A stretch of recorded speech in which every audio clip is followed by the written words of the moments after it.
తప్పిపోయి వచ్చిన పిల్లలను సురక్షితంగా తల్లిదండ్రులకు అప్పగించిన ఎస్ఐ కేవీజీవి సత్యనారాయణ. ఎన్టీఆర్ జిల్లా తిరువూరు నియోజకవర్గం తిరువూరు పట్టణంలోని గత 2 రోజుల క్రితం ఎర్రమాడు గ్రామం చేలల్లో తప్పిపోయి దిక్కుతోచక తిరుగుతున్న 3 చిన్నారులు నాంచారమ్మ, వెంకటేశ్వరమ్మ, చెంచయ్యలను గ్రామ సర్పంచ్ బొర్రా మోహన్ రావు పిల్లలను చేరదీసి వారికి ఆహారం, చెప్పులు, బట్టలు పెట్టి వారిని తిరువూరు స్టేషన్కు అప్పగించారు.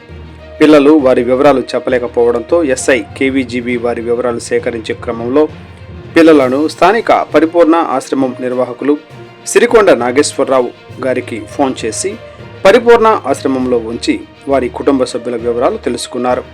వారు కావలి దగ్గర కందుకూరు మండలం రామాయపట్నం అని వారి తల్లిదండ్రులు భూమా, శ్రీను,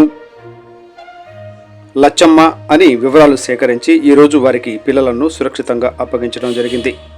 కేవలం 48 గంటల్లో పిల్లలను తల్లిదండ్రుల చెంతకు చేర్చిన కేవీజీబీని పలువురు అభినందించారు.